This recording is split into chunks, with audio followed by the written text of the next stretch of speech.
ಜಯ ನಮೋ ನಾರಾಯಣ ಜಯ ನಾರಾಯಣ ಜಯ ನಾರಾಯಣ ಜಯ ಶ್ರೀರಾಮನ ಜಯ ನಮೋ ನಾರಾಯಣ ಗಿರಿವಾಣ ಜಯ ನಮೋ ನಾರಾಯಣ ನಾರಾಯಣ ನಾರಾಯಣ ನಾರಾಯಣ ಅಚ್ಯುತಾನಂತ ಕೇಶವ ಮಾಧವ ಮಧುಸೂದನ ನಾರಾಯಣ ನಾರಾಯಣ ನಾರಾಯಣ ನಾರಾಯಣ ಅಂತ ಕೇಳ್ತಾರೆ. ವೀಣೆ ಏನಾದರೂ ಕೇಳ್ತಾ ಉಂಟು. ಬಂದ್ರ ಕಡೆ ಸ್ವಾಗತಕ್ಕೆ ನೀರನ್ನು ತರಬೇಕಾ? ಸ್ವಾಗತಕ್ಕೆ ತಮಗೆ ಇಲ್ಲಿ ನೀರನ್ನು ತೆಕ್ಕೊಂಡು. ಇದು ದುರ್ಗದಾಶ್ರಮಿಗಳ ಆಶ್ರಮ ಅಲ್ಲ, ಸನ್ಯಾಸಿ ಆಶ್ರಮ. ಅಲ್ವ? ಹೌದು. ಸನ್ಯಾಸಿ ಆಶ್ರಮದಲ್ಲಿ ನೀನು ನಾನು ಜೊತೆ ಸೇರಿ ಅವರನ್ನು ಎದುರುಗೊಳ್ಳಿಕ್ಕೆ ಆಗ್ತದೆ. ಅದು ಹೌದಲ್ಲ. ನಾನು ಆದಷ್ಟು ಬೇಗ ಅವರನ್ನು ಹೊರಗೆ ಕಳಿಸಿ ಮತ್ತೆ ನಾನು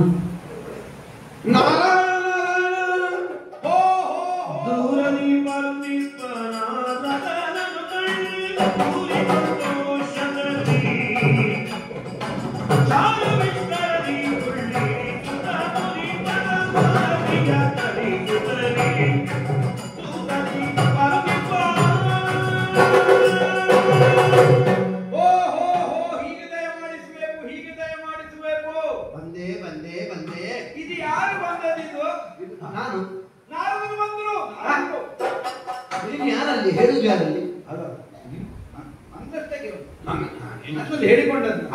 ಯಾಕಂದ್ರೆ ನೀವು ಯಾವಾಗ ಬರ್ತೀರಿ ಯಾವಾಗ ಬರುದಿಲ್ಲ ಅಂತ ನಿರ್ಣಯ ಮಾಡ್ಲಿಕ್ಕೆ ಯಾರಿಗಾದ್ರೂ ಆಗ್ತದೆ? ಸಾಧ್ಯವೇ ಇಲ್ಲ. ಒಮ್ಮೆಮ್ಮೆ ನನಗೆ ಗೊತ್ತಿಲ್ಲ ಅಂತ ಅಲ್ಲ, ಒಂದೊಂದು ಹೇಳ್ತಾರೆ ನಿಮ್ಮ ಬಗ್ಗೆ ನೀವು ಕರೆದಲ್ಲಿಗೆ ಬರುದೇ ಇಲ್ಲ ಅಂತ. ಬರುವುದಿಲ್ಲ ಅಂತ ಕೇಳ್ತೀಯ, ಕರೆಯದಲ್ಲಿಗೂ ಹೋಗ್ತಾರೆ, ಒಟ್ಟಿಗೆ ಹೇಳ್ತಾರೆ, ಕರೆಯದಿದ್ರು ಬರ್ತಾರೆ ಅವರು. ಈಗ ನಿಮ್ಮನ್ನು ಹೇಗೆ ಅಂತ ನಮಗೆ ನಿರ್ಣಯ ಮಾಡ್ಲಿಕ್ಕೆ ಆಗುದಿಲ್ಲ. ಸಾಧ್ಯವೇನು? ಅಲ್ವ? ಹೌದು. ಹಾಗಾಗಿ ನಿಮ್ಮ ಆಗಮನವೇ ನಮಗೆ ಹೊಸದು, ನಮ್ಮ ಸೌಭಾಗ್ಯ. ಬಂದಿರಲ್ಲ, ಹೌದು, ಹೀಗೆ ಬರಬೇಕು. ಬಂದೆ, ಕುಳಿತುಕೊಳ್ಳಿ. ನಿಮ್ಮ ಕಾಲು ಮುಂದೆ ಮಾಡಿ. ಮಾಡಿದ್ದೇನೆ. ಕಾಲು ತೊಳೆದೆ, ಮಂಗಳಾರತಿ, ಮುಖಕ್ಕೆ ಬೆಳಗಿದ್ದೇನೆ. ಇದು ನಾರದರೆ ಇಲ್ಲಿಗಾಗಿಯೇ ಬಂದ್ರಲ್ಲ, ಬೇರೆ ಎಲ್ಲಿಗಾರು ಹೋಗುವಾಗ ಬಂದಿರ? ಎಲ್ಲಿಂದ ಬಂದಿದೆ ಇದು ನಿಮ್ಮನ್ನ ಕೇಳ್ತಲ್ಲ. ಈಗ ಮನೆ ಅಂತ ಕೇಳಬೇಕು, ಮನೆಯಿಂದ ಕೇಳಿದ್ರೆ ಸಾಕು. ನಿಮಗೆ ಅದಿಲ್ಲ. ನೀನು ನನ್ನನ್ನು ಹೊಗಳುವುದ ಅಲ್ಲ ತಗೊಳ್ಳುದ? ನನಗೆ ವಾಸ್ತವ ಹೊಗಳಿಕೆ ಇಲ್ಲ, ತೆಗಳಿಕೆ ಇಲ್ಲ. ಮನೆ ಇಲ್ಲ ಅಂತ ಹೇಳಿದ್ರೆ ಲೋಕವೇ ಮನೆ. ಲೋಕವೇ ಮನೆ. ಈಗ ನಿಮಗಾಗಿ ನೀವು ಒಂದು ಮನೆ ಅಂತ ಮಾಡಿಕೊಂಡಿದ್ದೀರಿ? ಇಲ್ಲ ಇಲ್ಲ ಇಲ್ಲ. ಲೋಕವನ್ನೇ ತಮ್ಮ ಮನೆ ಅಂತ ಭಾವಿಸಿದ್ದೀರಿ. ಹೌದು. ಹಾಗೆಂದು ಲೋಕದ ಹಿತಕ್ಕಾಗಿ ಶ್ರಮಿಸುವುದನ್ನು ಬಿಟ್ಟಿದ್ದೀರಿ. ಅದು ಬಿಡುವ ಕ್ರಮವೇ ಇಲ್ಲ. ನೀವೇನಾದ್ರೂ ಈಗ ಆಚೆ ಈಚೆ ಹೋಗಿ ಏನಾದ್ರೂ ಒಂದು ಮಾಡಿದ್ರು ಊರಿಗೆ ಬೇಕಾಗಿ ಹೌದು, ಲೋಕಕ್ಕೆ ಬೇಕು. ನಮಗೆ ಸ್ವಾರ್ಥ ಉಂಟಾ ನಮ್ಮದು ಅಂತ? ಅದೇ ಪರೋಪಕಾರ ಶರೀರ. ಇವತ್ತು ಇಲ್ಲಿಗೆ ಬಂದಿದ್ದೀರಿ, ಎಲ್ಲಿಂದ ಬಂದಿರಿ, ಏನು ವಿಶೇಷ? ಅದು ನಿಮಗೆ ತುಂಬಾ ಅವಸರ ಇರಬೇಕು, ಅದಕ್ಕೆ ಹೇಳುದು ನಾನು. ನಿಮಗೆ ನನಗೆ ಅವಸರವ, ನಿನಗೆ ನನ್ನನ್ನು ಕಳಿಸ್ಲಿಕ್ಕೆ ಅವಸರ? ನೀವು ಮುಹೂರ್ತ ಕಾಲದಲ್ಲೆಲ್ಲ 3 ಲೋಕ ಸಂಚಾರ ಮಾಡುವವರು ನಾನು ಬಹಳ ಹೊತ್ತಿಗೆ ಕುಳಿತುಕೊಂಡು ಹೇಳಿದ್ದೇನೆ. ಹೇಳುದು ನಾನು. ಈ ತಿರುಗಾಟದವರನ್ನು ಒತ್ತಾಯ ಮಾಡ್ತಾರೆ. ಬಂದ ಬಾಯಲ್ಲಿ ಕೊಟ್ಟು ಕಳಿಸುವುದಲ್ಲ. ತಿರುಗಾಟದವರನ್ನು ಇಲ್ಲಿ ಕುಳಿತುಕೊಂಡು ಹೇಳಿದ್ರೆ ಅವರು ಮುಂದೆ ಹೋಗ್ಬೇಕು. ಒಳ್ಳೆ ಅನುಭವ. ನಿಮಗೆ ಎಲ್ಲೆಲ್ಲ ಕಾರ್ಯಕ್ರಮ ಉಂಟ, ಏನು ಇನ್ನು ಎಷ್ಟು ಮನೆ ತೆಗಿಲಿಕ್ಕೆ ಉಂಟಲ್ಲ, ಅಲ್ಲ ಮನೆ ಮನೆಯ ಅದೆಲ್ಲ ಉಂಟ, ಯಾರಿಗೆ ಗೊತ್ತು? ಹಾಗಾಗಿ ನಾನು ನಿಮ್ಮನ್ನು ನಿರ್ಬಂಧಿಸಬಾರ್ದಲ್ಲ. ಹೌದು. ಅದಕ್ಕಾಗಿ ಹೇಳಿದ್ದು, ನೀವು ನಿದ್ರೆ ಇಲ್ಲೇ ನೀಡಿ ನನಗೆ ಬಹಳ ಸಂತೋಷ. ನಿಲ್ಲುವುದಿಲ್ಲ ನೀವು ಹೇಳಿದ್ ನಾನು. ನಿತ್ತಲ್ಲಿ ನಿಲ್ಬಾರ್ದು ಉಂಟಲ್ಲ ನಿಮಗೆ. ಅಲ್ಲ, ನನಗೆ ಉಂಟ ಇಲ್ವಾ ಎನ್ನುವುದಕ್ಕಿಂತಲೂ ನಿನಗೆ ಮನಸ್ಸುಂಟ ಇಲ್ವಾ ಅಂತ ಒಂದು ತೋರಿಸು. ಅಯ್ಯೋ, ಮನಸ್ಸಿಲ್ಲದೇನು? ಮತ್ತೆ ನೀವು ಹೇಳಿದ್ರು ನಿಲ್ಲುವುದಿಲ್ಲ ಅಂತ ಹೇಳಿದ್ರೆ ಮುಗಿದ್ದವ ನಿಂತಾನ ಅಲ್ಲಿ. ಆಗಲ್ಲ. ಇದು ಸುಮ್ಮನೆ ನಿಮಗೆ ಬೇರೆ ಕರ್ತವ್ಯ ಇರುವಾಗ, ವಿಶ್ರಾಂತಿಯಲ್ಲಿ ಹೋಗಿರುವಾಗ ಮತ್ತೆ ಅಲ್ಲಿ ಅವರು ಹೇಳುವಾಗ ಸುಮ್ಮನೆ ಕುಳಿತುಕೊಳ್ಳೋದಕ್ಕೆ ಹಾಗೆ ದಾಕ್ಷಿಣ್ಯಕ್ಕೆ ಒಳಗಾಗುವುದು ಬೇಡ ಅಂತ ಹೇಳಿದ್ ನಾವು ಬರುವವರಿಗೆಲ್ಲ ಸ್ವಾಗತವೇ. ಹೌದು. ನಾವು ಬಂದವರು ಬೇಡ ಅಂತ ಹೇಳುವ ಕ್ರಮವೇ ಇಲ್ಲ. ಅಂದ್ರೆ ನಾನು ಬೇರೆ ಎಲ್ಲೂ ಜಾಗ ಇಲ್ಲದೆ ಇಲ್ಲಿಗೆ ಬಂದರು. ಅಲ್ಲ, ಹಾಗಲ್ಲ. ಮತ್ತೆ ನೀವು ಬಂದದ್ದು ಆಗಲಿಲ್ಲ, ಇಲ್ಲಿಂದ ಹೋಗಬೇಕನ್ನೋ ಉದ್ದೇಶಕ್ಕಾಗಿ ಹೇಳಿದ್ದಲ್ಲ. ನಿಮಗೆ ತೊಂದರೆ ಆಗಬಾರದು ಅನ್ನೋ ಉದ್ದೇಶಕ್ಕೆ.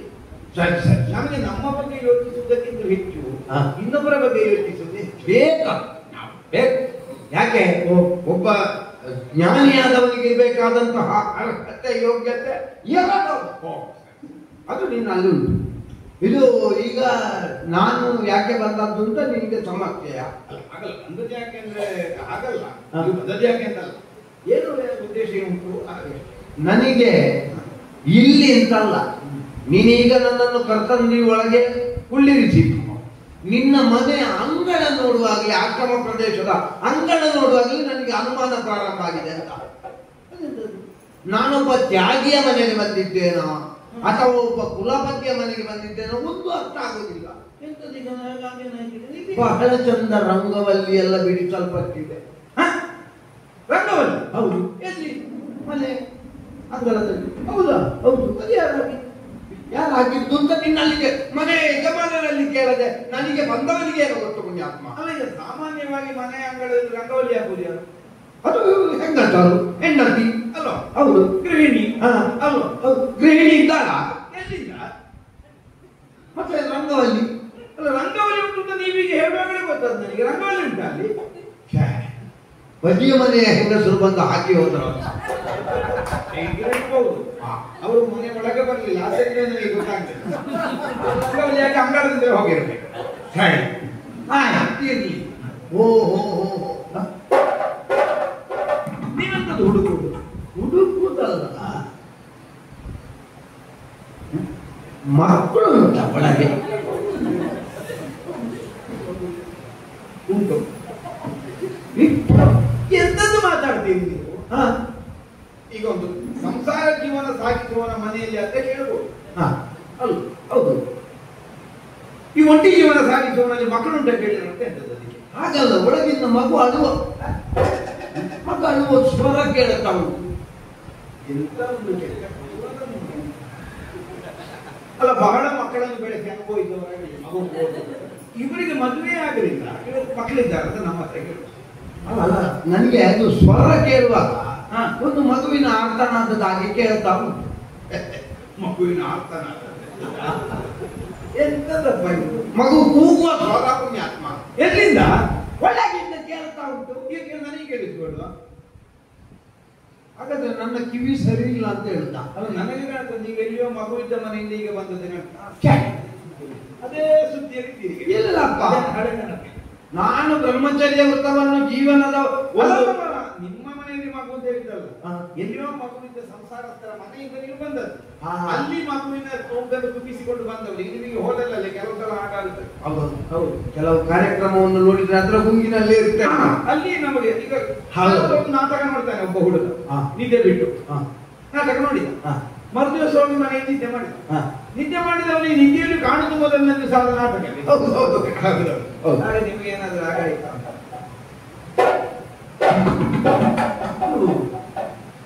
ನೀನೀಗ ಹೂ ಎಲ್ಲ ಮುಡಿಲಿಕ್ಕೆ ಪ್ರಾರಂಭಿಸಿದ್ಯಾ? ನೀನು ನಿಮಗೆ ಕಾಣ್ತದೆ ನನ್ನ ಶಿಕೆಯಲ್ಲಿ? ಅಲ್ಲ, ಬಾಡಿ ಹೋದ ಹೂಗಳೆಲ್ಲ ಬಿದ್ದಿದೆ. ಹಾ ಹಾ ಹಾ, ಉಬ್ಬು ಬಿದ್ದದ್ದು ಅಂದ್ರೆ ಅದು ನಿಜವಾಗಿ ಒಂದು ಪ್ರಮಾದ ಆದದ್ದು. ಹೌದಾ? ಪ್ರಮಾದ ಆಯ್ತಲ್ಲ ನಿನ್ನ ಜೀವನದಲ್ಲಿ? ಎಂತದ್ದು ಕೇಳಿದ್ದೀವಿ ಈಗ ಪ್ರಮಾದ ಅಂತ ಮಾತ್ರಕ್ಕೆ? ಎಂತದ್ದು ಕೇಳಿದಿರ ಪ್ರಮಾದ? ಏನಿಲ್ಲ, ಹೀಗೆ ಒಮ್ಮೆ ನಾನು ತಪಸ್ಸಲ್ಲಿ ಇದ್ದವ ಎಚ್ಚರಗೊಂಡು ಸ್ನಾನಕ್ಕೆ ಅಂತ ಹೊಳೆ ಬದಿಗೆ ಹೋಗುವಾಗ ಒಂದು ಹೂವಿನ ಗಿಡ ಸಿಕ್ತು. ಬಳ್ಳಿ ಮಲ್ಲಿಗೆ ಎದ್ದು. ಮಲ್ಲಿಗೆ ಎದ್ದಲ್ವ, ಇಲ್ಲಿಗೆ ಇರ್ಲಿ ಅನ್ನುವಾಗ ತಂದೆ ಅಂಗಳದ ಮನೆ ಹತ್ರ ಅದು ಇಲ್ಲಿಯ ತರಗೆಲ್ಲ ಬಿದ್ದದ್ದಲ್ಲ. ಒಳ್ಳೆ ಪುಷ್ಟಿ ಸಿಕ್ಕಿದ್ದಾರೆ. ಬೇಕಾದಾಗ ಮೇಲಿನಿಂದ ಮಳೆ ಬರ್ತದೆ, ಹೌದು, ತರಗೆಲೆಗಳು ಬೀಳ್ತದೆ. ಎಲ್ಲವನ್ನು ಹೀರಿಕೊಂಡು ಬೆಳೆಯಿತು ನಮ್ಮ ಎಲೆಮನೆಯನ್ನೆಲ್ಲ ಆವರಿಸಿ ನಿಂತಿತ್ತು ಬಳ್ಳಿ. ನಾನು ಮತ್ತೆ ಅದರ ಮೇಲೆ ತಲೆ ಬಿಸಿ ಮಾಡಿದೆ ಅಷ್ಟೇ. ಯಾಕೆ? ಈಗ ಮಲ್ಲಿಗೆ ಬಳ್ಳಿಯೇ ಆಶ್ರಮಕ್ಕೆ ಮುಸುಕಿದ್ರೆ ನನಗೆ ಮಾಡುವ ಕೆಲಸ ಅದೇ ಇರ್ತದೆ.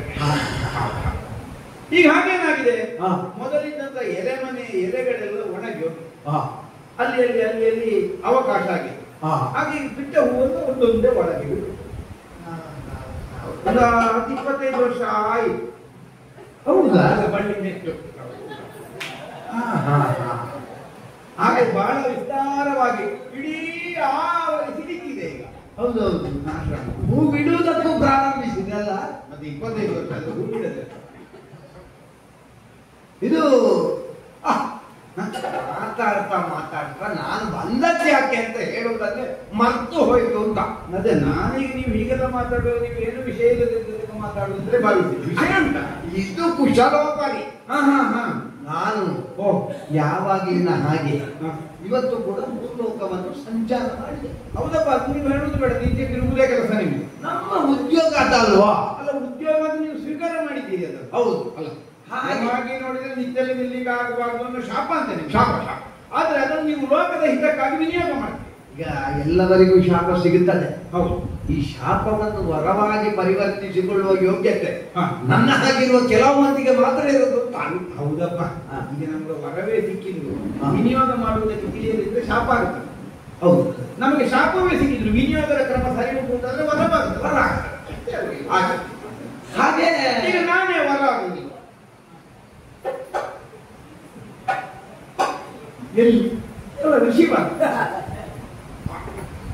ಈಗ ನಾನು ಮೊದಲು ರಾಜ ಆಗಿದ್ದವ. ಹೌದೌದು. ಈಗ ಮುನಿವರ ಋಷಿವರ ಅಂತ ಕರೆಯುವುದಿಲ್ಲ. ಹೌದೌದು. ಆ ಕಳೆ ಉಂಟು ಮುಖದಲ್ಲಿ. ಯಾವುದು? ಋಷಿವರ. ಹೌದಲ್ಲ, ಶ್ರೇಷ್ಠನಾದ ಋಷಿ ಅಂತ ಅರ್ಥ ಮಾಡ್ತಾರೆ ಋಷಿವರ. ಹೌದು. ಹಾಗೆ ನಾನು ಮೂರು ಲೋಕವನ್ನು ಸಂಚಾರ ಮಾಡ್ತಾ ಮಾಡ್ತಾ ಮಾಡ್ತಾ ನಿನ್ನ ಪ್ರತಿಸ್ಪರ್ಧಿ ನನ್ನ ವಸಿಷ್ಠನ ಆಶ್ರಮದತ್ತ ಹೋದ. ಅಲ್ಲ, ಒಂದು ದೃಷ್ಟಿಯಿಂದ ಸರಿ. ಅದರ ಸರಿಯಾದ ವಿವರಣೆ ಹೇಗೆ ಗೊತ್ತಾ? ನನ್ನ ಪ್ರತಿಸ್ಪರ್ಧಿ ಅವ ಅಲ್ಲ, ಮತ್ತೆ ಅವನ ಪ್ರತಿಸ್ಪರ್ಧಿ ನಾನು. ಸರಿ, ಯಾಕಂದ್ರೆ ಅವನಲ್ಲಿ ಸ್ಪರ್ಧೆಗೆ ಇಲ್ಲ. ಇಲ್ಲ, ನಾನು ಅವನಲ್ಲಿ ಸ್ಪರ್ಧೆ ಮಾಡಿ. ನಾನು ಹೋಗಿ ಆಯ್ತು ಎಲ್ಲಿಗೆ? ಅವನ ಆಶ್ರಮದ ಪ್ರದೇಶಕ್ಕೆ. ಹೋಗಿ ಒಬ್ಬನೇ ಅಪ್ಪನ ಮಕ್ಕಳಲ್ಲ ಅಲ್ಲಿ ಹೇಳಿ ಅಷ್ಟೇ. ಹೋದ ಮೇಲೆ ಮಾತಾಡಿಸದೆ ಬರ್ಲಿಕ್ಕೆ ಆಗ್ತದ? ಅದಕ್ಕೆ ಏನಾದ್ರು ನೀವು ಮಾತಾಡದೆ ಬರುವುದಿಲ್ಲ. ಹೌದು. ಹಾಗೆ ಹೋಗಿ ನನ್ನನ್ನು ಉಪಚರಿಸಿದ, ಪೂಜಿಸಿದ. ಹೀಗೆಲ್ಲ ಲೋಕಾಂತವಾಗಿ ಮಾತಾಡುವಾಗ ನಿನ್ನ ವಿಷಯ ಬಂತು. ನಿನ್ನ ವಿಷಯ ಬಂತಲ್ಲಿ. ಎಲ್ಲಿ? ಅಲ್ಲಿ ನನ್ನ ವಿಷಯ ಎಂಬುದಲ್ಲಿ ಬರುವುದು. ಅದು ತೆಗ್ದದ್ದು ನಾನೇ. ಯಾರನ್ನು? ನಿಮ್ಮ ವಿಷಯವನ್ನ. ಅಂದ್ರೆ ಹೇಳುವಾಗ ಹೇಳಿದೆ, ವರ್ತಮಾನದಲ್ಲಿ ಒಬ್ಬ ಶ್ರೇಷ್ಠ ತಪಸ್ವಿ ಯಾರು ಅಂತ ಕೇಳಿದ್ರೆ ವಿಶ್ವಾಮಿತ್ರ. ಹಾಗೆ ನನ್ನ ಹೆಸರು ತೆಗಿಬೇಕನ್ನೋ ಉದ್ದೇಶ ಅಲ್ಲ. ಅಲ್ಲ, ಹೀಗೆ ಲೋಕದ ವಿಷಯ ಎಲ್ಲ ಮಾತಾಡುವಾಗ ಈಗ ಇದ್ದದ್ರಲ್ಲಿ ಒಬ್ಬ ತಪಸ್ವಿಕ ಸಾಧಕ. ಹೌದು. ನಿಮಗೆ ಧನ್ಯವಾದ. ಧನ್ಯವಾದ. ಹೌದು. ಹಾಗೆ ಹೇಳಿದ ಅವ ಒಂದು ಮಾತು ಹೇಳಿದ. ಈ ಕತ್ತೆಗೆ ಕಸ್ತೂರಿಯ ಬೆಲೆ ಏನು ಅಂತ ಗೊತ್ತುಂಟ ಸ್ವಾಮಿ?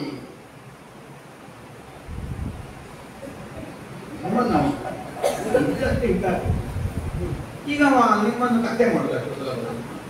ನನ್ನ ವಿಷಯ ಅಲ್ಲ. ಅಲ್ಲೀಗ ನನ್ನನ್ನು ಅಲ್ಲಿ ಹೊಗಳಿದ್ಯಾರು? ನೀವು ಹೊಗಳಿದ ತಕ್ಷಣವೇ ಕತ್ತೆಗೆ ಕಸ್ತೂರಿಯ ಪರಿಮಳೆಯನ್ನು ಗೊತ್ತು ಕೇಳಿದ್ರೆ ಕತ್ತೆ ಯಾರು? ನನ್ನನ್ನು ಮಾಡಿದ್ನ. ಕತ್ತೆಗೆ ಏನು ಗೊತ್ತು ಕಸ್ತೂರಿಯ ಬೆಲೆ ಅಂದ್ರೆ ಅರ್ಥ ಏನು? ಕಸ್ತೂರಿ ಯಾವುದು, ಕಸ್ತೂರಿ ಅಲ್ಲದೆ ಇದ್ದದ್ದು ಯಾವುದು ಕತ್ತೆಗೆ ಗೊತ್ತಿಲ್ಲ ಅಂತಲ್ವಾ?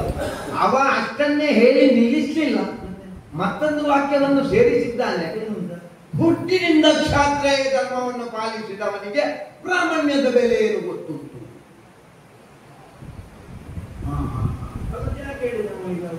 ಇದು ಯಾಕಪ್ಪ ಇವ ಹೇಳಿದಂತ ನನಗೂ ಬಹಳ ಒಂದು ಕುತೂಹಲ ಆಯ್ತು. ನಾನು ಮತ್ತೆ ಒಂದಷ್ಟು ನಿನ್ನನ್ನು ಹೊಗಳಿದೆ. ಆಗ ಅವ ಮತ್ತೊಂದು ಮಾತನ್ನು ಹೇಳಿದ. ಮತ್ತೊಬ್ಬಳಿದ್ರು. ಹೌದೌದು. ಧನ್ಯವಾದಗಳು. ಮತ್ತೊಮ್ಮೆ ಹೊಗಳಿದ್ದಕ್ಕೆ ಧನ್ಯವಾದ. ಅಲ್ಲ, ಅದು ಈಗ ಹೊಗಳಿದವರಿಗೆ ಆಗಾಗ ಧನ್ಯವಾದ ಕೊಡಬೇಕಿದ್ರೆ ಮತ್ತೊಬ್ಬ ಮರುದಿವಸ ಹೊಗಳಿಸಿದ್ರು. ಧನ್ಯವಾದ ಕೊಟ್ಟರು. ನಾನು ಹೋಗುವಾಗ ಒಟ್ಟಿಗೆ ಕೊಟ್ಟು. ಹಾಗೆ ಮತ್ತೆ ಅವ ಹೇಳಿದ, ಈ ಕೆಂಬೂತ ಎಷ್ಟು ಕುಣಿದ್ರು ನವಿಲಾಗಲಿಕ್ಕೆ ಉಂಟ ಸ್ವಾಮಿ. ನಿಮ್ಮಲ್ಲಿ ಕುಣಿದರ? ಅವನ ಸಾಹಿತ್ಯ ಅವನದ್ದು, ನನ್ನದು ಕಂಠ ಮಾತು ಅಷ್ಟೇ. ಸರಿ. ಅಲ್ಲ, ಈಗ ಮತ್ತೊಬ್ಬ ಕುಣಿಯೋ ವಿಷಯ ಅಂತ ಅದನ್ನೇ ನಾನು ಕುತೂಹಲಭರಿತನಾಗಿ ಕೇಳಿದೆ, ಏನು ಅಂತ. ನೋಡಿ ಸ್ವಾಮಿ, ಅವ ಅಂದಿನ ದಿವಸದಲ್ಲಿ ನಾನು ಬ್ರಹ್ಮರ್ಷಿ ಆಗ್ತೇನೆ, ಹಾಗೆ ಹೀಗೆ ಅಂತ ಹೇಳಿ ಶಪಥವನ್ನು ಮಾಡಿದ್ದಾನೆ ಅಥವಾ ಒಂದು ಛಲವನ್ನು ತೊಟ್ಟಿದ್ದಾನೆ. ತೊಟ್ಟವನ ವಿಷಯ ಈಗ ಗೊತ್ತುಂಟ ನಿಮಗೆ? ಸಾಧನೆಯಲ್ಲಿ ಇದ್ದೇನಲ್ಲ ಇಲ್ಲಿ. ಅವನ ಸಾಧನೆ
ವಾಗ್ವಾದ ಆಗಿದೆ. ಆಗುವಂತಹ ವೇಳೆಯಲ್ಲಿ ಅವ ಹೇಳಿದ್ದಾನೆ, ನಾನು ಕೂಡ ಬ್ರಹ್ಮರ್ಷಿ ಆಗುತ್ತೇನೆ. ನನ್ನ ವಿಷಯ ಹೌದೌದು, ಬ್ರಹ್ಮರ್ಷಿ ಪದವಿಯನ್ನು ಪಡೆಯುತ್ತೇನೆ ಪ್ರತಿಜ್ಞಾಬದ್ಧನಾಗಿ ಎನ್ನುವ ಹಾಗೆ ಹೇಳಿದ ಅವ ಶಪಥ ಹಾಕುವಾಗ ಪರಶಿವನ ಹಾಗೆ ಹಾಕಿದ್ದಾನೆ. ಪರಿಣಾಮ ಪರಶಿವ ಸೋತಂತ ಮನ್ಮಥನ ಬಾಳಕ್ಕೆ ಅವನು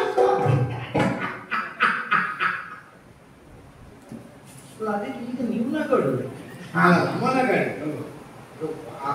ಭಾವನೆಯನ್ನು ಇನ್ನು ಮುಂದೆ ಈಗ ಅವ ನಗುನಗುತ್ತಾ ಹೇಳಿದ. ಹೌದು, ಅಂದ್ರೆ ಪರಿಹಾಸ್ಯ ಮಾಡಿ ನಾನು ಹೇಳಿದ ಇಲ್ಲ, ಅವನ ಸಾಧನೆ ಎನ್ನುವುದು ಹಾಗೆಲ್ಲ ಕುಂಠಿತ ಆಗಲಿಲ್ಲ. ಅವ ನಿರಂತರವಾಗಿ ಸಾಧನೆಯ ಪಥದಲ್ಲೇ ಮುಂದುವರಿತಾ ಇದ್ದಾನೆ ಅಂತ. ಆಗ ಅವ ಹೇಳಿದ ಮಾತು, ಮನ್ಮಥನ ಶರಹತಿಗೆ ಬಳಲಿದಂತಹ ಅವ ಇನ್ನು ಎಷ್ಟು ಸಾಧನೆಯನ್ನು ಮಾಡಿದ್ರು ಅದು ಮೋಹದಿಂದಿರುವಂತಹ ಹೆಣ್ಣಿನ ಮುಂದೆ ಒಬ್ಬ ಪುರುಷನಾದವ ಕುಣಿದಂತೆ ಆದೀತು ಬಿಟ್ರೆ ಪೌರುಷ ಇರುವಂತಹ ಒಬ್ಬ ಯೋಗ್ಯತಾವಂತನ ಮಾತಾಗಲಿಕ್ಕಿಲ್ಲ ಅಂತ ನಿನ್ನನ್ನು ಅಣಕಿಸಿದ. ಗೊತ್ತುಂಟ? ಯಾವ ಹೆಣ್ಣಿನ ಬಗ್ಗೆ ಹೇಳಿದ? ಯಾವ ಹೆಣ್ಣಿನ ಬಗ್ಗೆ? ಇಲ್ಲಿ ಹೆಣ್ಣು ಇದ್ದಾರ ಯಾರಾದ್ರೂ? ಆದರೆ ಸಂಶೋಧನೆ ಮಾಡ್ಲಿಕ್ಕೆ ಬಂದದ್ದಲ್ಲ. ಸಂಶೋಧನೆ ಅಂತ ಅಲ್ಲ, ಒಂದು ಅನುಮಾನ ನನಗೆ ಕಾಣುತ್ತಾ ಉಂಟು. ಆಶ್ರಮದ ಪ್ರದೇಶದಲ್ಲಿ ಇಷ್ಟೆಲ್ಲ ಒಂದು ಹೆಂಗಸರ ಕುರುಹೆಲ್ಲ ಕಾಣ್ತಾ ಉಂಟು. ಅಲ್ಲ, ಈಗ ಹೆಣ್ಣೊಬ್ಬಳೊಂದಿಗೆ ಸಂಸಾರ ಮಾಡ್ತಾನೆ ಅಂದ್ರೆ ಸಾಧನೆ ಮಾಡ್ಲಿಕ್ಕೆ ಆಗುದಿಲ್ಲ ಅಂತ ಅರ್ಥ ಅಲ್ಲ. ಅದ ಈಗ ವಸಿಷ್ಠನಿಗೆ ಹೇಳಿದೆ, ಅದು ಬ್ರಹ್ಮರ್ಷಿ ಆದ ಮೇಲೆ, ಬ್ರಹ್ಮರ್ಷಿ ಆದ ಮೇಲೆ ಮದುವೆ ಆಗ್ಬಹುದು ಅಂತ ಅರ್ಥ. ಅವ ಕುಲಪತಿ ಆಗಿದ್ದಾನಲ್ಲ, ಆಗಲ್ಲ. ಬ್ರಹ್ಮರ್ಷಿ ಆದ ಮೇಲೆ ಮದುವೆ ಆದ್ನೋ ಮೊದಲೇ ಮದುವೆ ಆದ್ನೋ ಆಗಲ್ಲ. ಸಂಸಾರ ಜೀವನದಲ್ಲಿದ್ದು ಸಾಧಿಸ್ಲಿಕ್ಕೆ ಆಗ್ತದೆ ಹೌದು, ಆಗದೆ ಇರುವುದಲ್ಲ. ಆದ್ರೆ ಈಗ ಅವ ಪರಿಹಾಸ್ಯ ಮಾಡಿದ್ಯಾಕೆ? ಭೂಲೋಕದ ಒಂದು ಸಾಮಾನ್ಯ ಸಂಸಾರದ ಹಾಗೆ ನನ್ನ ಸಂಸಾರ ಅಲ್ಲ. ಹಾಗೆ ತಪಸ್ಸಿಗೆ ಬರುವಾಗ ಹೆಂಡತಿನ ಕರ್ಕೊಂಡೇ ಬಂದದ್ದು ನಾನು. ಹೆಂಡತಿನ ಏನು ಬಿಟ್ಟು ಬಂದದ್ದಲ್ಲ, ಊರಿನಲ್ಲಿ ಕರ್ಕೊಂಡೇ ಬಂದಿದ್ದೇನೆ. ಆದ್ರೆ ಈಗ ಏನು, ದೇವಲೋಕದ ನಾರಿ, ಹೌದು ಮೇನಕೆ, ನನಗೆ ಅದು ಸ್ವಲ್ಪ ಹೌದಲ್ವಾ ಅಂತ ನಿಶ್ಚಯ ಆಗದೆ ಹೇಳಲಿಕ್ಕೂ ನನಗೆ ಧೈರ್ಯ ಇಲ್ಲ. ನಿಶ್ಚಯ ಆಗ್ಲಿಕ್ಕೆ ಏನುಂಟು? ತ್ರಿಲೋಕ ಸಂಚಾರಿಗಳಾದಂತಹ ನಿಮ್ಮ ಮುಂದೆ ಅಡಗಿಸಲಿಕ್ಕೆ. ಈಗ ನಿಮಗೆ ಹೇಳಿದ್ರೆ ಮಾತ್ರ ಗೊತ್ತಾಗುವುದಲ್ಲ, ಅಲ್ಲ ಹೇಳದಿದ್ರು ಗೊತ್ತಾಗುದಿಲ್ಲ. ಅದು ಗೊತ್ತಾಗ್ತದೆ, ಎಲ್ಲಿ ಏನು ನಡೆದ್ರು ಗೊತ್ತಾಗುದಿಲ್ಲ. ಖಂಡಿತ ಗೊತ್ತಾಗ್ತದೆ. ಮತ್ತೆ ತಿರುಗಾಡದವರಿಗೆ ಸಿಕ್ಕದ ಸುದ್ದಿ ಉಂಟು, ಎಲ್ಲಿ ಎಂದು ಸುದ್ದಿ ಸಿಗ್ತದೆ ಅವತ್ತಕ್ಕೆ. ಹಾಗಾಗಿ ನಿಮಗೆ ತಿಳಿಯದ ಇದ್ದದ್ದಲ್ಲ. ಆದದ್ದು ಮೇನಕೆಯೊಂದಿಗೆ ಸಂಸಾರ ಸಾಗಿಸಿ ಮುಂದುವರೆದ 25 ವರ್ಷ ಆಯಿತು. ಹೌದಾ? ಈಗ ನಿನ್ನಲ್ಲಿ ಒಂದು ಪ್ರಶ್ನೆ ಕೇಳಿ. ಸಂಸಾರ ಎನ್ನುವಂತಹ ಪಾಠಕ್ಕೆ ಒಳಗಾದ ನೀನು ಮುಂದೆ ಸಾಧಿಸುವುದ ಕುಂಟೆ ಹಾಗೆ ಪರಿಹಾಸ ಮಾಡಿ. ಪರಿಹಾಸ್ಯವೂ ಹೌದು, ವಸಿಷ್ಠ ಹೌದು, ನನ್ನನ್ನು ನಿನ್ನನ್ನು ನಾಗದರೆ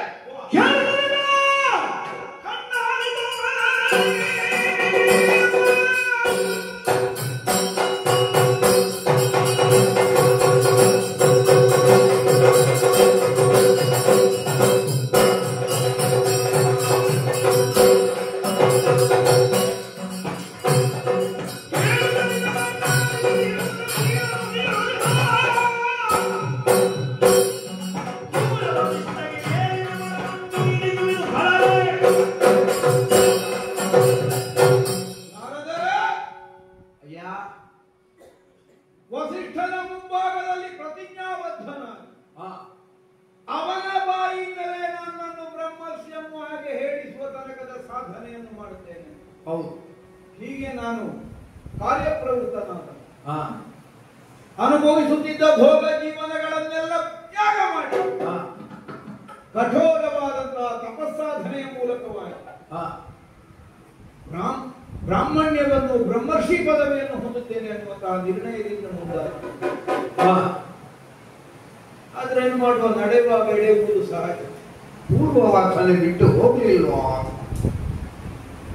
ದೃಢವಾದಂತಹ ನಿರ್ಧಾರದಿಂದ ಕೈಗೊಂಡಂತಹ ಕಾಯಕದಲ್ಲಿ ಪರಿಣಾಮ ಫಲ ಸಿದ್ಧಿಯಾಗುವ ತನಕ ವಿಶ್ರಾಂತವಾದಂತಹ ಸಾಧನೆಯನ್ನು ಮಾಡುವಲ್ಲಿ ಅಸಮರ್ಥತೆ ಉಂಟು ವಿಶ್ವಾಮಿತ್ರನಿಗೆ ಅಂತ ಭಾವಿಸಿ ಏನೋ ಆಗಿ ಹೋಯಿತು. ಯಾರ ಸಂಕಲ್ಪ ಉಂಟೋ, ಯಾರ ಉದ್ದೇಶ ಉಂಟೋ, ಸರಿದಾರಿಯಲ್ಲೇ ಹೋಗ್ತೇವೆ ಅಂತ ಭಾವಿಸಿದವರಿಗೂ ಕಾಲಡಿಗೆ ಹೋಗಿರ್ತಾರೆ. ಹೌದು, ಇರುವುದಿಲ್ಲ, ಖಂಡಿತ ಯಾರದೋ ಮೋಸ ಇರಬೇಕು. ನನ್ನ ಅಭ್ಯುದಯವನ್ನು ಕಂಡು ತಮಗೇನೋ ಇದು ಪ್ರತಿಬಂಧಕ ಆಗುತ್ತದೆ ಅನ್ನುವುದಕ್ಕಾಗಿ ಇನ್ನು ಯಾರ ಹತ್ರ ಯಾರು ಹೇಳಿ ಏನಾಗಿದೆ ಯಾರಿಗೂ ಗೊತ್ತಿಲ್ಲ, ನಮಗದ ಹಿನ್ನೆಲೆ ಗೊತ್ತಿಲ್ಲ. ಅಂತೂ ಸಾಧನೆಯಲ್ಲಿ ವಿಮುಖನಾದದ್ದವರು ಹೌದಲ್ಲ? ಹೌದೇ. ಸಕಾಲದಲ್ಲಿ ತಾವು ಬಂದು ಎಚ್ಚರಿಸಿದ್ದು. ಯಾಕಂದ್ರೆ ಈ ಮೊದಲೇ ನೀವು ಹೇಳುತ್ತಿದ್ದು ನನಗೇನು ಮಾಡ್ಲಿಕ್ಕಾಗುತ್ತೆ. ನಮ್ಮೊಳಗೊಂದು ನಿರ್ಣಯ ಆಗಿದೆ, ನಾವೆಷ್ಟರ ತನಕ ಒಟ್ಟಿಗಿರ್ತೇವೆ ಅನ್ನೋದು. ಈಗ ಅದರ ಮಧ್ಯದಲ್ಲೆಲ್ಲ ನೀವು ಬಂದು ಹೇಳಿದ್ರೆ ನನಗದು ಬಿಸಿ ತುಪ್ಪ ಆಗುತ್ತೆ. ಹೌದು, ನುಂಗುವುದೇ ಹೋಗುದು. ಸಕಾಲದಲ್ಲಿ ಬಂದು ಎಚ್ಚರಿಸಿದ್ದೀವಿ ಅಂದ್ರೆ ಅರ್ಥ ಏನು? ಈಗ ನಾನು ಎಚ್ಚೆತ್ತುಕೊಳ್ಳಬೇಕಾದಂತಹ ಒಂದು ಮುಹೂರ್ತ ಇದೆ ಅನ್ನುವುದನ್ನು ತಾವು ಸೂಚಿಸ್ತಾ ಇದ್ದೀವಿ. ನೀ ಏರ್ಬೇಕಾದಂತಹ ಎತ್ತರ, ಮಾಡಬೇಕಾದಂತಹ ಸಾಧನೆ, ನೋಡ್ಬೇಕಾದಂತಹ ಗುರಿ ಇನ್ನೂ ಉಂಟು. ನಿರ್ಣಯ ಸಾಧಿಸ್ತೇನೆ. ಯಾಕೆಂದ್ರೆ ಹಠ ಯೋಗದಲ್ಲಿ ನಾನು ಹಿಂದೆ ಬೀಳುವುದಕ್ಕೆ ವಸಿಷ್ಠನ ಮುಂಭಾಗದಲ್ಲಿ ಆಡಿದಂತಹ ಪ್ರತಿಜ್ಞಾ ವಾಕ್ಯಗಳು ಮರಬೆಯಾಗಿ ಹೋಗುವಷ್ಟು ಒಂದು ಮೋಹ, ಒಂದು ಲಿಪ್ತತೆ ನನ್ನನ್ನು ಅಂಟಿನಿದ್ದದ್ದು. ಆದ್ರೆ ಈಗ ತಾವು ಅದನ್ನು ಎಚ್ಚರಿಸಿ ತೋರಿಸಿದ್ರಿ, ಮಹದುಪಕಾರ ಮಾಡಿ ನನ್ನ ಮೋಹವನ್ನು ಕಳೆದುಕೊಳ್ಳಿಕ್ಕೆ ನನಗೆ ಸಾಧ್ಯ ಆಗುತ್ತೆ. ಮಳೆ ಬರುವಾಗ ಕೊಳದಲ್ಲಿದ್ದಂತಹ ತಾವರೆ ಎಲೆ ಮೇಲೂ ನೀರ ಹನಿ ಬೀಳುತ್ತದೆ. ಹೌದು, ಹನಿಯೇ ಬೀಳುವುದಿಲ್ಲ ಅಂತಂದ್ರೆ ಅರ್ಥ ಅಲ್ಲ. ಇಲ್ಲ, ಹನಿ ಬಿದ್ದು ಒಂದು ಹರಕೆ ತುಂಬಿದಾಗ ಏನು ಮಾಡ್ತದೆ? ಎಲೆಯೇ ಬಾಗುತ್ತದೆ. ಹೌದು, ಬಾಗಿಲ ಮೇಲೆ ನೀರು ಬಿದ್ದ ಒಂದು ಗುರುತಾಗುವುದರಲ್ಲಿ ಉಳಿಯುವುದಿಲ್ಲ. ಅದು ನಿಶ್ಚಿತ. ಕಾಲ ಪ್ರಚೋದಿತವಾಗಿ ಒದಗಿ ಬರಬಹುದಾದಂತಹ ವಿಪತ್ ಪರಂಪರೆಗಳೇನು ಅದಕ್ಕೆ ಒಮ್ಮೆಗೆ ನಾವು ಒಡ್ಡಿಕೊಳ್ತೇವೆ. ಆದರೆ ಸಕಾಲದಲ್ಲಿ ಅದನ್ನು ಜಾರಿಸಿಕೊಂಡು ಅದರ ಲವಲೇಶವಾದ ಅಂಟುವಿಕೆಯು ಇಲ್ಲದ ಹಾಗೆ ಸ್ವಸ್ಥರಾಗಿ ಸ್ವಚ್ಛರಾಗಿ ಉಳಿಯುವುದಕ್ಕೆ ನಮಗೆ ಸಾಧ್ಯ. ಈಗ ಹೋಗಿ ವಸಿಷ್ಠಾಶ್ರಮಕ್ಕೆ ಹೋಗಿ ಅವನ ಹತ್ರ ಹೇಳಿ ಮುಗಿಯಲಿಲ್ಲಂತೆ. ವಿಶ್ವಾಮಿತ್ರನ ಪ್ರತಾಪ ಇನ್ನೂ ಉಂಟು. ನಿನ್ನಲ್ಲಿ ಆಡಿದ ಹಾಗೆ ಬ್ರಹ್ಮರ್ಷಿ ಪದವಿಯನ್ನು ಪಡೆದೇ ಸಿದ್ಧ ಅನ್ನುವುದಕ್ಕಾಗಿ ಮತ್ತೆ ಸಾಧನೆಯಲ್ಲಿ ಮುಂದಾಗಿದ್ದಾನೆ. ಹೀಗೆ ಹೇಳಬಹುದು. ಸರಿ, ಅಷ್ಟು ವಿಶ್ವಾಸವನ್ನು ನೀನು ಕೊಡ್ತಿ ಅಂತ ಆದ್ರೆ ಈ ಕ್ಷಣದಲ್ಲೇ ಹೊರಟೆ. ಮೊದಲು ನೀವು ಹೊರಡಬೇಕು. ನೀವು ಹೊರಟ ಮೇಲೆ ಇನ್ನು ಹೊರಡಿಸ್ಲಿಕ್ಕೆ ಉಂಟಿವೆ. ಹೌದಾ? ಹೌದಾ?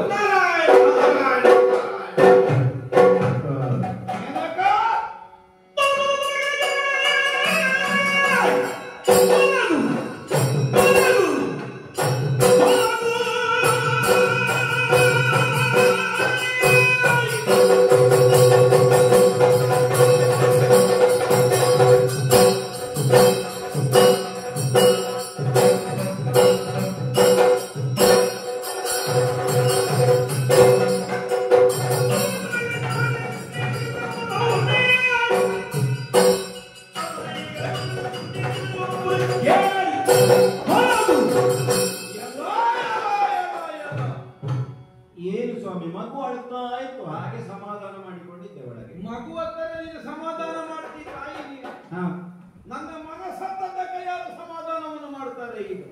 ಮನಸ್ಸು ಎಲ್ಲ ಕಡು ಜಾಡೆ. ನನಗೆ ನಿನ್ನದಾದ ಮೋಸ ವಂಚನೆ ಅರಿವಿಗೆ ಬಾರದೆ ಹೋಯಿತಲ್ಲ. ವಂಚನೆ ಈಗ ನನಗೆ ಅರ್ಥ ಆಗುತ್ತದೆ. ದೇವಲೋಕದ ಅಪ್ಸರೆಯಾದಂತಹ ನೀನು ನನ್ನ ಕಣ್ಣ ಮುಂಭಾಗದಲ್ಲಿ ಕಾಣಿಸಿಕೊಳ್ಳುವುದಕ್ಕೆ ಹಿನ್ನೆಲೆಯಲ್ಲಿರಬಹುದಾದ ಕಾರಣ ಏನು ಅನ್ನುವುದನ್ನು ಕಲ್ಪಿಸುವಂತಹ ಬುದ್ಧಿ ನನ್ನಲ್ಲಿ ಈಗ ಜಾಗೃತ ಆಗಿದೆ. ನಿನ್ನನ್ನು ಕಂಡ ಪ್ರಥಮದಲ್ಲಿ ಆಗಲಿಲ್ಲ. ಯಾವಾಗ ಬುದ್ಧಿ ಪ್ರಾಗಲ್ಭವನ್ನು ಹೊಂದಿ ಪ್ರಕರ್ಷವಾಗಿ ವಿಜೃಂಭಿಸುತ್ತದೆ, ಬುದ್ಧಿಗೆ ಯಾವುದೇ ಆಮಿಷಗಳು ಅಂಟಿಕೊಳ್ಳದೇ ಇದ್ದಂತಹ ಬುದ್ಧಿ, ಏನಾದರೂ ಅದಕ್ಕೊಂದು ಆಚ್ಛಾದನೆ ಬಂದರೆ ಅದರದ್ದಾದಂತಹ ಪ್ರಕಾಶ ಮಸಳಿಸಿ ಹೋಗುತ್ತದೆ. ನಿನ್ನನ್ನು ಕಾಣುವ ಸಮಯದಲ್ಲಿ ಬುದ್ಧಿಗಿಂತ ಮನಸ್ಸೇ ಹೆಚ್ಚು ಜಾಗೃತ ಆಯಿತು. ಆದ್ದರಿಂದ ಅದರ ಹಿನ್ನೆಲೆಯ ಉದ್ದೇಶವನ್ನು ಭಾವಿಸುವುದು ನಾನು ಸೋಲು. ನನ್ನ ಈ ಸೋಲುವಿಕೆಯ ಕಾರಣವಾಗಿ ನಿನ್ನನ್ನು ನಿನಗೆ ಅಡಗಿಸಿಕೊಳ್ಳುವುದಕ್ಕೆ ಬಹಳ ಅನುಕೂಲ ಆಗಿಬಿಡಿ. ಅದನ್ನೇ ಸಮಯ ಸಂದರ್ಭೋಚಿತವಾಗಿ ನೀನು ವಿನಿಯೋಗ ಮಾಡಿಕೊಂಡೆ. ಅದಕ್ಕೆ ಕಡುಜಾಡೆ ಅಬ್ಬಾ ಬೀಸುವ ಮಾರುತನ ಪರಿಣಾಮದಿಂದಲಾಗಿ ನಿನ್ನ ಸೆರಗು ಜಾರಿತು. ಹೌದು ಅಂತ ಅವತ್ತು ಅಲ್ಲ, ಈಗ ಅರ್ಥ ಆಗುತ್ತದೆ. ನಾನು ಕಣ್ಣು ಬಿಡುವಾಗ ಸೆರಗು ಜಾರಿಸಿಯೇ ನಿಲ್ಲಬೇಕೆಂಬ ಸಂಕಲ್ಪದಿಂದಲೇ ನೀನು ಇಲ್ಲಿಗೆ ಬಂದಿದ್ದೆ. ಯಾಕೆ ಅಂದು ಜಾರಿದ್ದು ಒಂದು ಸೂಚನೆಯಾಗಿ ಮೇನಕೆ ಎದೆ ಮೇಲಿನ ವಸ್ತ್ರ.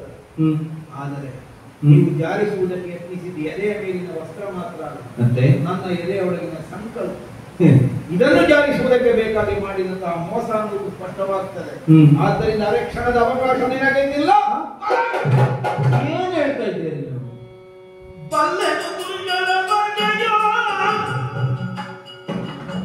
ಮೊದಲಲ್ಲಿ ತೋರು ಬರು ವಿನಯ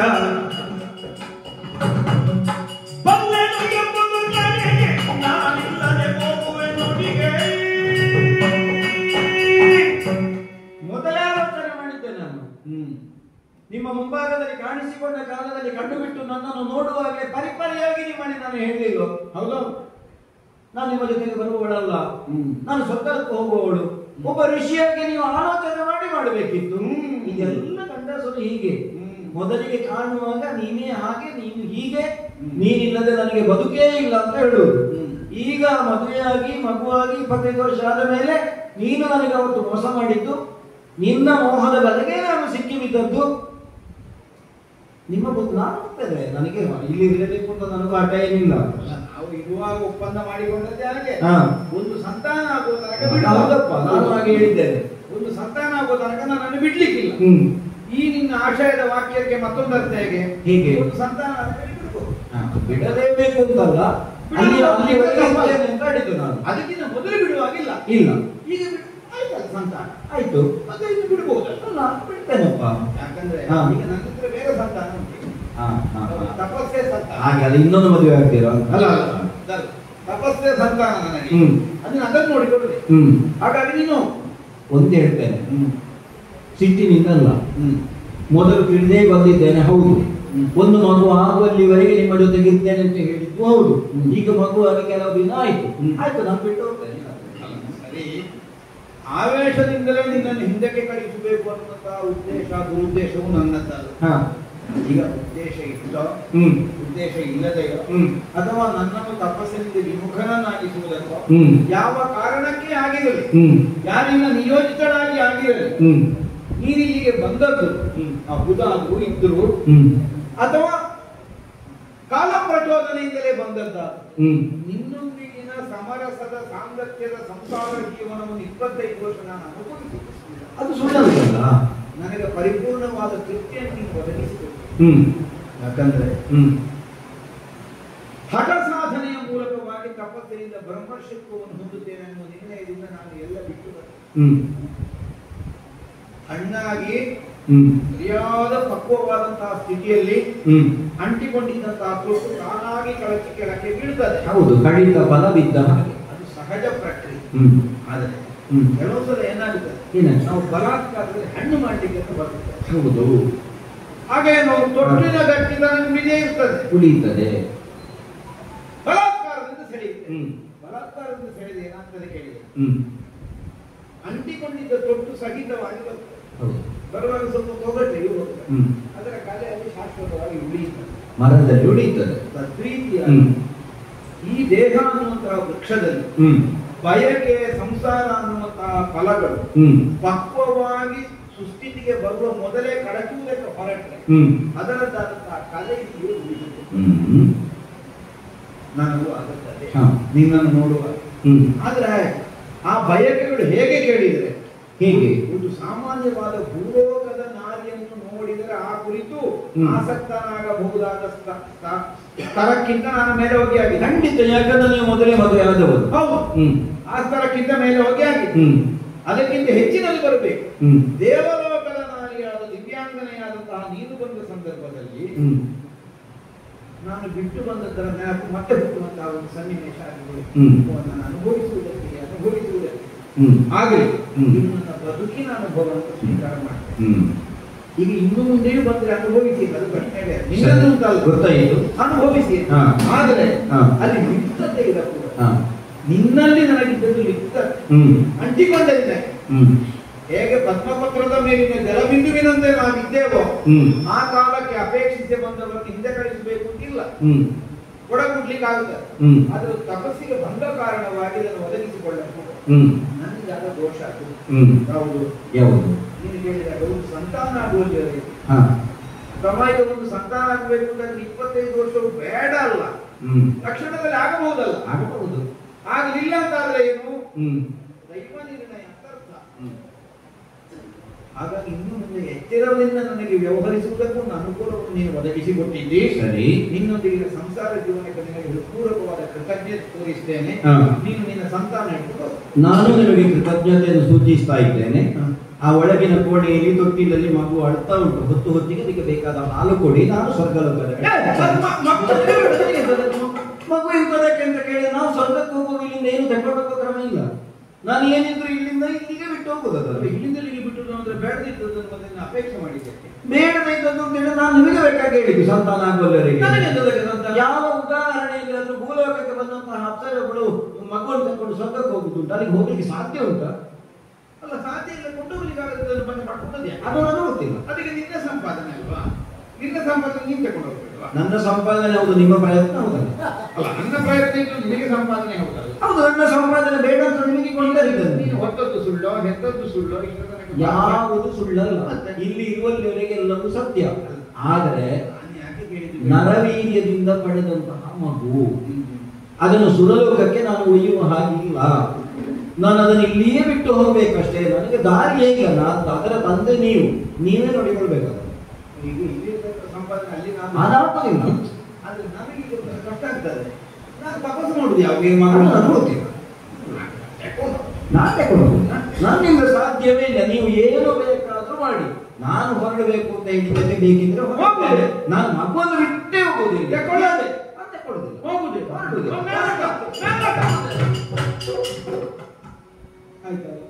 ಇಂದು ಮೇಲಕ್ಕೆ ಹೋಗಲಾಗಿ ಕೌಶಿಕವನು ಚಿಂತೆಯನ್ನು ತಾಳ್ಮಲಾದ ಕಂದುವಿನ ರಸಿಯಂದಿಗ ತನ್ನ ಸುದೆಯನ್ನು ಕಂತು ವೈರಿಯ ಸಲಗೆನ್ನುತ್ತ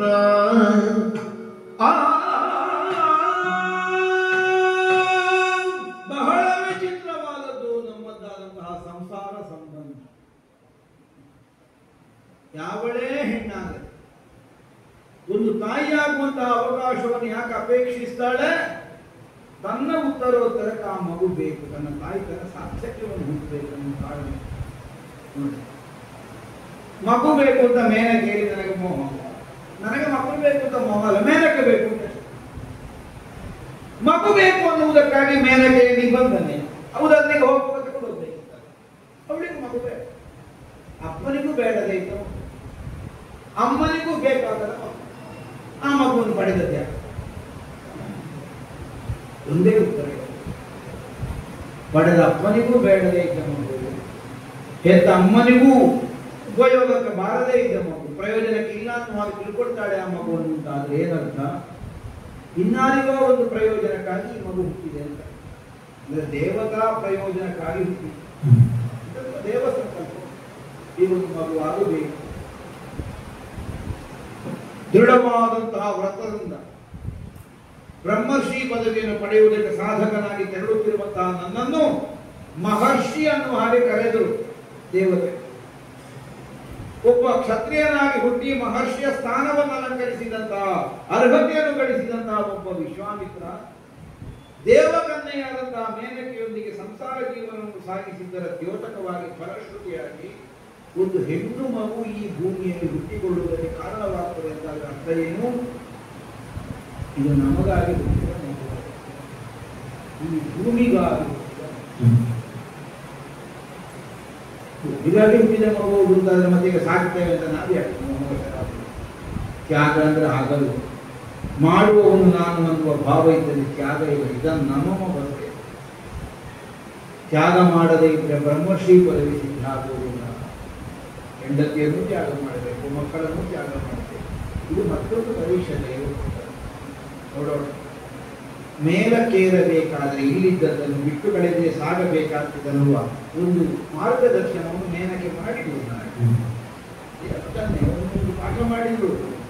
ಕೆಳಗಿನದ್ದನ್ನು ಬಿಡದೇ ಇದ್ದು ಮೇಲಕ್ಕೆ ಹೋಗಿ ಹಾಗಾಗಿ ನಮ್ಮನ್ನು ಕೆಳಗೆಳೆಯುವ ಮೋಹಾದಿ ಭಾವಗಳಿಗೆ ಒದಗಬಹುದಾದಂತಹ ಒಂದು ಅಪಾಯವನ್ನು ಬಿಟ್ಟು ಮುಂದಕ್ಕೆ ನಡೀಬೇಕು ಅಂತಾದ್ರೆ ಹುಟ್ಟಿದ ಮಗು ಅವನೇ ಯಾರು? ನಾನು ಕಾಮಶರ ಪೀಡಿತನಾಗಿ ಮೇಲಕೆಯಿಂದ ಪಡೆದ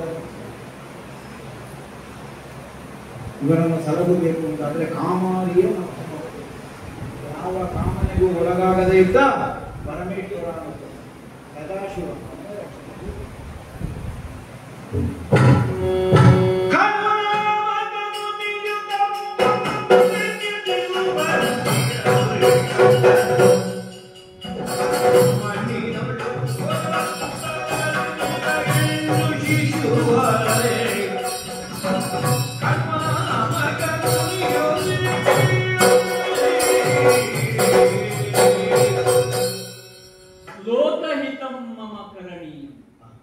ನಮ್ಮ ಬದುಕು ಎನ್ನುವಂತಹದ್ದು ಲೋಕಹಿತಕ್ಕೋಸ್ಕರ ಇರುವಂತ. ಮಾಲಿನಿ ನದಿ ತೀರದಲ್ಲಿ ನನ್ನದಾದಂತಹ ಆಶ್ರಮವನ್ನು ಕಟ್ಟಿಕೊಂಡು ಕುಲಪತಿಯಾಗಿದ್ದವು. ನನ್ನ ಆಶ್ರಮದಲ್ಲಿರುವಂತಹ ವಿದ್ಯಾರ್ಥಿಗಳಿಗೆ ವೇದ ವೇದಾಂಗಗಳನ್ನ ಬೋಧಿಸ್ತಾ ಇರುವಂತಹ ಕಣ್ಣುವ. ಹಾಗಾದ್ರೆ ಈ ಕಣ್ಣುವನ ಬದುಕು ಎನ್ನುವಂತಹದ್ದು ಲೋಕಹಿತ. ವೇದ ವೇದಾಂತಗಳು ಹೇಳುವುದೇನನ್ನ ಲೋಕದ ಹಿತವನ್ನೇ ಹೇಳ್ತದೆಯೇ ಹೊರತು ಸ್ವಾರ್ಥವನ್ನೇ ಹೇಳುವುದಲ್ಲ. ಧರ್ಮ ಅರ್ಥ ಕಾಮಗಳನ್ನು ಸಾಧಿಸಲಿಕ್ಕೆ ಬ್ರಾಹ್ಮಣ್ಯವನ್ನು ಸಾಧಿಸಿಕೊಳ್ಳಬೇಕು.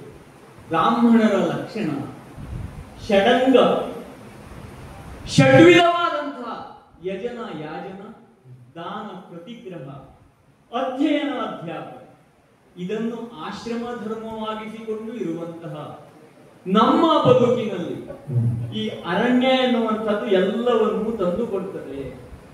ನಿಜವಾದಂತಹ ನಾಗರಿಕ ಪ್ರಜ್ಞೆ ಬೆಳೆಯುವಂಥದ್ದು ಅರಣ್ಯದಲ್ಲಿ. ಯಾಕೆ? ಋಷಿಗಳು ಇರುವಂತಹ ಪ್ರದೇಶ ಅರಣ್ಯ. ಜಗತ್ತಿನ ಕಲ್ಯಾಣವನ್ನ ಸಾಧಿಸುವಂತಹ ಮಂತ್ರಗಳು ಉದ್ಬೋಧವಾಗುವಂತಹದ್ದು, ಋಷಿಗಳಿಗೆ ದೃಶ್ಯವಾಗುವಂತಹದ್ದು ಈ ಅರಣ್ಯಗಳಲ್ಲಿ. ಅರಣ್ಯಗಳು ಹುಟ್ಟಿಕೊಂಡದ್ದು, ಅರಣ್ಯಕಗಳು ಹುಟ್ಟಿಕೊಂಡದ್ದು ಈ ಅರಣ್ಯದಲ್ಲಿ. ಆದ್ದರಿಂದ ಧರ್ಮ ಸಾಧನೆಗೆ ಮುಖ್ಯವಾಗಿ ಇರುವಂತಹದ್ದು ಅರಣ್ಯ. ಅರಣ್ಯ ಅಂತ ಹೇಳಿದ್ರೆ ಇಲ್ಲಿ ನಿಜವಾಗಿ ಯಾವುದೂ ವಿಕಾರತೆಯನ್ನ ಹೊಂದುವುದಿಲ್ಲ. ಪ್ರಕೃತಿಯಾಗಿ ಯಾವುದಿರ್ತದೆಯೋ ಅದೇ ಬೆಳೆದಿರ್ತದೆ, ಯಾವುದೇ ವಿಕಾರ ಆಗದೇ ಹೋದಂತಹ ಪ್ರದೇಶ ಇದೆ. ಹೀಗೆ ಸಂಚರಿಸ್ತಾ ಸಂಚರಿಸ್ತಾ ಮುಂದೆ ಬಂದಾಗ ಈ ಧರ್ಮಾರಣ್ಯದಲ್ಲಿ ಏನೇನೋ ಹೊಸ ಹೊಸದಾದಂತಹ ವಿಚಾರಗಳು ನನ್ನ ಮನಸ್ಸಿನಲ್ಲಿ ಬರ್ತಾ ಇರುವಂತಹ ಈ ಪ್ರದೇಶದಲ್ಲಿ ನೋಡ್ತಾ ಇದ್ದೇನೆ. ಅಲ್ಲ, ಹೀಗೂ ಆಗುತ್ತದೆಯೇ ಅಂತೆ. ದಟ್ಟವಾದಂತಹ ಈ ಅರಣ್ಯ ಪ್ರದೇಶದಲ್ಲಿ ಮತ್ತೆ ಯಾರೂ ಇಲ್ಲ. ಆದರೆ ಇದೊಂದು ಆಶ್ಚರ್ಯಜನಕವಾದಂತಹ ಒಂದು ದೃಶ್ಯವನ್ನು ನೋಡ್ತಾ ಇದ್ದಾರೆ. ಮಗುವೊಂದು ಮಣ್ಣಿನಲ್ಲಿ ಬಿದ್ದು ಹೊರಡಾಡ್ತಾ ಇದೆ. ನಿಜವಾಗಿ ಬದುಕಿನಲ್ಲಿ ಎಲ್ಲರೂ ಹೇಳ್ತಾರೆ, ಅಳುವ ಮಗು ಬದುಕುತ್ತದೆ, ಬದುಕುವ ಮಗು ಅಳುತ್ತದೆ. ಆ ಮಗು ಅಳುತ್ತಾ ಇದೆ. ಯಾಕೆ? ಮಗುವಿಗೆ ಭಾಷೆ ಎನ್ನುವಂತಹದ್ದು ಅಳುವೇ ಭಾಷೆ. ಹಸಿವಾದರೂ ಅಳುತ್ತದೆ, ಸಂತೋಷವಾದರೂ ಅಳುತ್ತದೆ. ಎಲ್ಲ ಭಾವನೆಗಳನ್ನ ತೋರಿ ಅಳು ಎನ್ನುವಂತಹ ಒಂದೇ ಒಂದು ಸಾಧನದಿಂದಲ್ಲದೆ ಮಣ್ಣಿನಲ್ಲಿ ಹೊರಗಾಡಿದರೂ ಕೂಡ ಅಳುತ್ತಾ ಇದ್ದು ಮುಖದಲ್ಲಿ ಮಾತ್ರ ಹಸನ್ಮುಖತೆ ಎನ್ನುವಂತಹದ್ದಿದೆ. ಹಾಗಾದ್ರೆ ಇದು ಏನಿರಬಹುದಪ್ಪ? ಇದನ್ನ ನೋಡಿದ್ರೆ ನನ್ನ ಅಂತರಂಗ ಕದಲ್ತಾ ಇದೆ. ಯಾವ ಜನ್ಮದ ಋಣವೋ ಇದು ಮತ್ತಾವ ದೇವ ಕೊಟ್ಟ ಭಾಗ್ಯವೋ.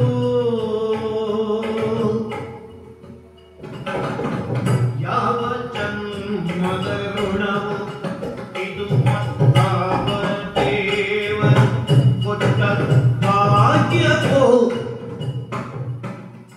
ನಾವು ಸಾಕುವುದೇನು ತಲುಯಿದನು ಭಾವಿಸುತ್ತಲೇ. ನಾವು ಸಾಕುವುದೇನು ತಲುಯಿದನು ಭಾವಿಸುತ್ತಲೇ. ಯಾವ ಜನ್ಮದ ಋಣವೋ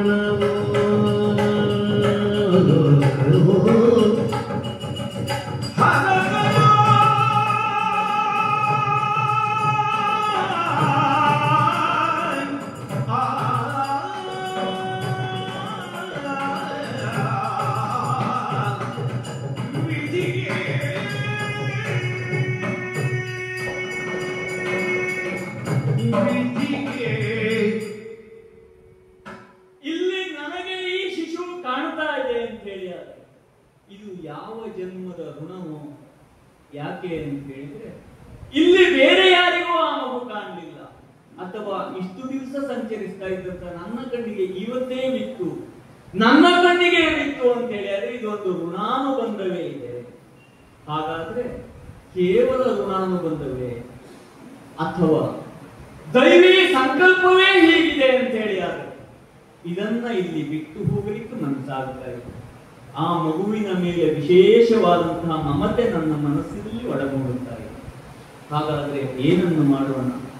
ಈ ಮಗುವನ್ನ ಸಂರಕ್ಷಿಸ್ತಾ ಇವೆ ಪಕ್ಷಿಗಳು, ಶಕುಂತಗಳು ಈ ಮಗುವನ್ನ ಸಂರಕ್ಷಿಸ್ತಾ ಮನುಷ್ಯರಿಗೆ ಇಲ್ಲದಂತಹ ಒಂದು ಪ್ರೀತಿ ವಾತ್ಸಲ್ಯದಿಂದ ಈ ಶಿಶುವನ್ನ ಸಂರಕ್ಷಿಸ್ತಾ ಇರಬೇಕಾದ್ರೆ ಆ ಶಿಶುವನ್ನ ಬಿಟ್ಟು ನಾನು ಹೋದ್ರೆ ಆ ಸಾಮಾನ್ಯ ಪಕ್ಷಿಗಳಿಗಿರುವಂತಹ ಬುದ್ಧಿಯೂ ಕಣ್ಮನಿಗೆ ಇಲ್ಲದೆ ಹೋದಾಗ ಆಗುತ್ತದೆ.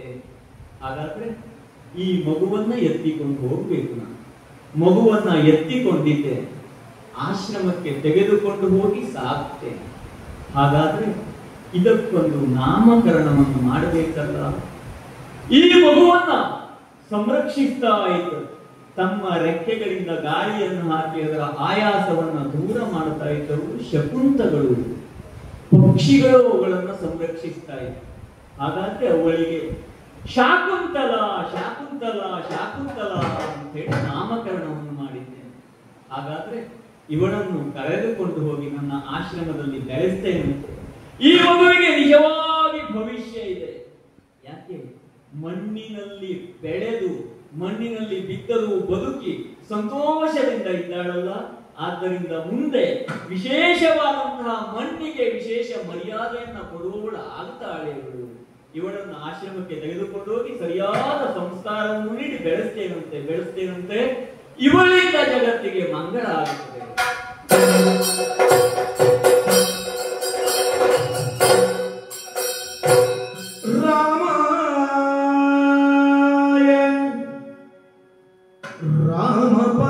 रामभद्राय रामचंद्राय वेदसे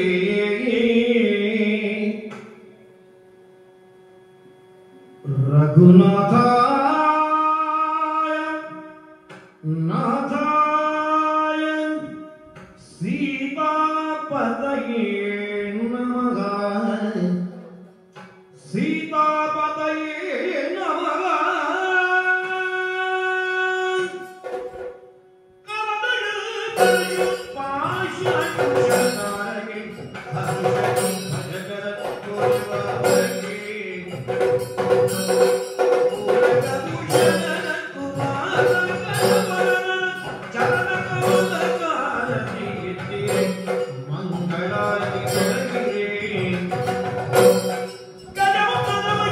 गणपति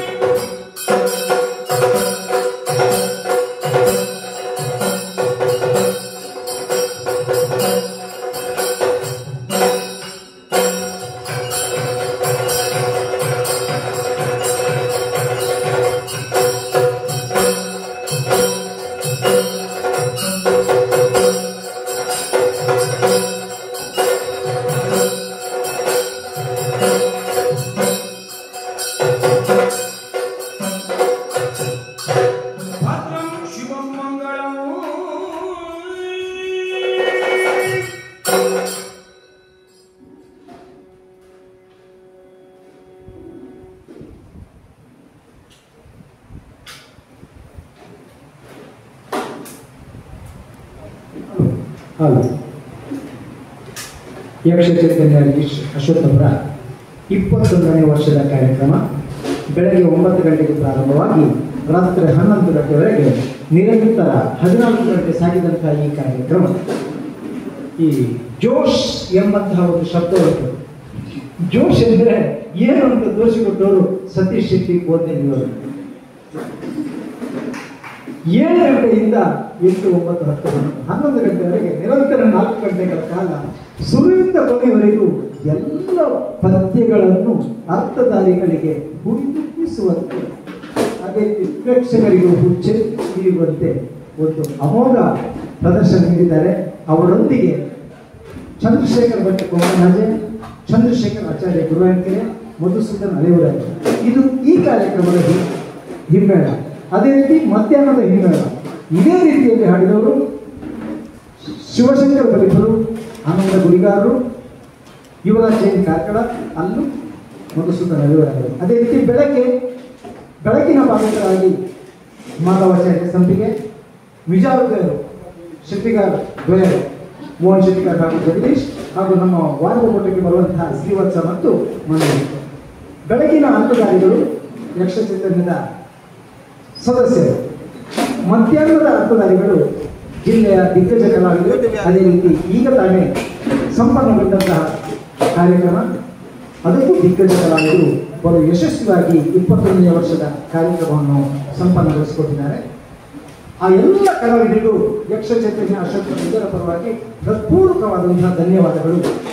ಅದೇ ರೀತಿ ಸ್ಥಳಾವಕಾಶ ಕೊಟ್ಟಂತಹ ಅಶ್ವತ್ಥಪುರ ಶ್ರೀ ಸೀತಾರಾಮಚಂದ್ರ ದೇವಸ್ಥಾನದ ಆಡಳಿತ ಮಂಡಳಿಯವರು, ಸುಂದರವಾದ ಮೈಸೂರು ಒದಗಿಸಿದಂತಹ ಸುಮನ್ ಅಂಡ್ ಮತ್ತು ಅವರ ಸಹಪಾಠಿಗಳು, ಅತ್ಯುತ್ತಮವಾದಂತಹ ಸುಗ್ರಾಸ ಭೋಜನ ಮಧ್ಯಾಹ್ನ, ಸಂಜೆ ಫಲಾಹಾರ ಮತ್ತು ಈಗ ಒಂದು ಬೆಳಗ್ಗೆ ಎಲ್ಲರೂ ಈಗ ಊಟ ಮಾಡುವವರಿಗೆ ಊಟದ ವ್ಯವಸ್ಥೆ ಇದೆ, ಫಲಾಹಾರ ಮತ್ತೆ ಮಾಡುವವರಿಗೆ ಫಲಾಹಾರದ ವ್ಯವಸ್ಥೆ ಇದೆ.